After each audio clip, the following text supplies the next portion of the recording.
When you've been with someone for almost 4 years, you stop expecting surprises. You think you know their habits, their tone, their moods. That's why when I got her message that night, I read it 3 times before I could even breathe. I'm staying at Jake's tonight. Don't wait up. It came at 10:43 p.m. No emojis, no follow-up. Just those words sitting on my screen like slow poison. At first, I thought it was a joke.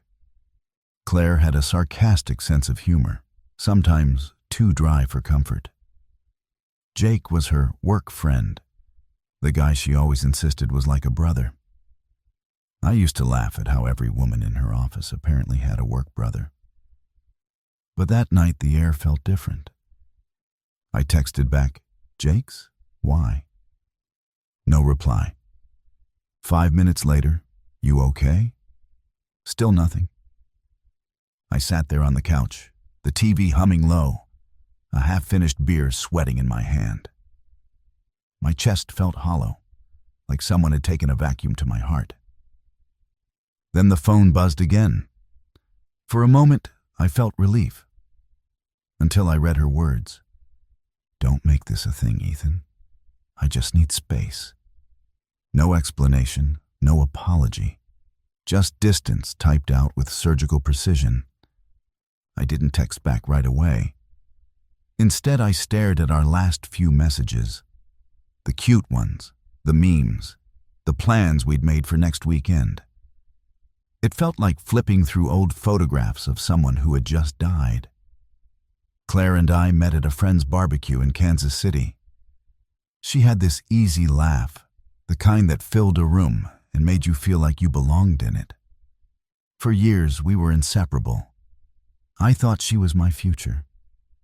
We talked about kids, about moving to Portland, about maybe getting a dog. But over the past few months, something had shifted. She started staying late at work. Her phone became her shadow. Conversations turned into arguments. When I'd ask what was wrong, she'd say, "You're overthinking." And when I'd stop asking, she'd say, "You don't care anymore." There's no winning with someone who's already halfway out the door. That night, I didn't call her. I didn't drive to Jake's. I didn't beg. I just sat there, replaying every small red flag I'd ignored. The working late texts, the way she smiled at her phone, the sudden change in her perfume.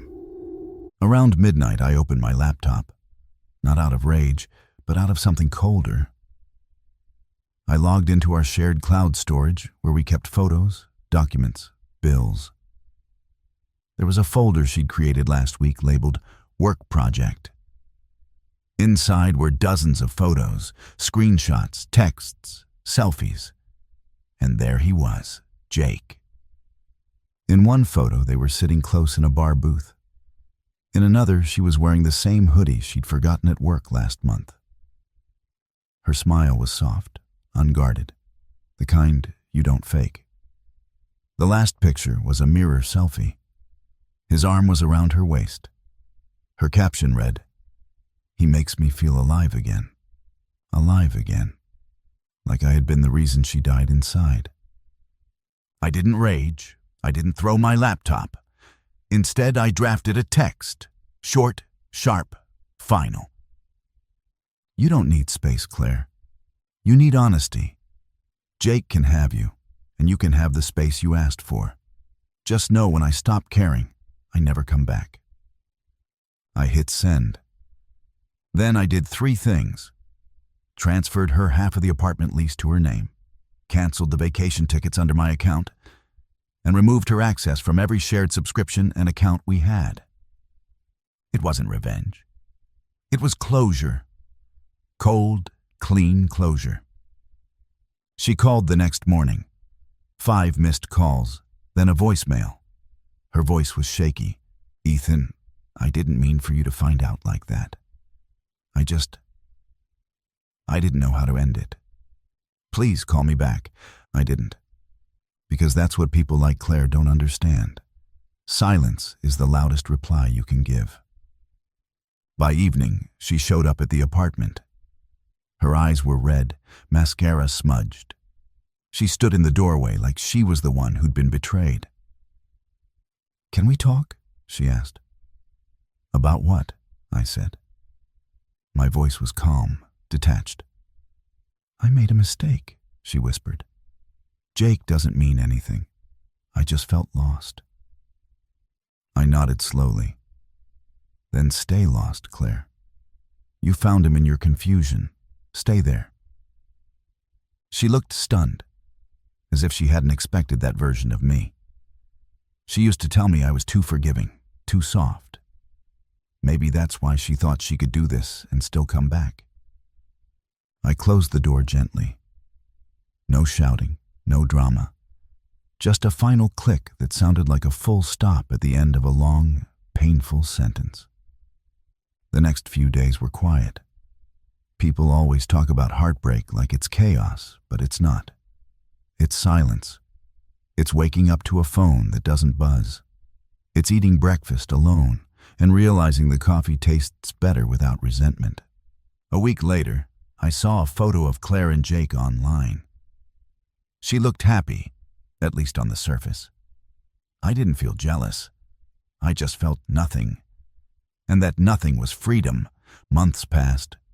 I moved to a new apartment, bought that dog we'd talked about, named him Cooper. Funny thing is, I stopped checking my phone at night. I stopped waiting for messages that would never come.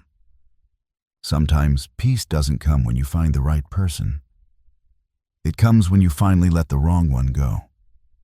Last week, Claire texted again. "I miss what we had. Can we talk?" I stared at the message for a long time. Then I typed a single sentence. "You taught me everything I needed to know, Claire. I just wish it hadn't cost me you." And then I blocked her number. I wasn't angry. I wasn't bitter. I was done. Because sometimes the most powerful reply isn't the one that hurts someone else. It's the one that finally heals you. You can't build peace with someone who thrives in chaos. When they choose someone else, let them.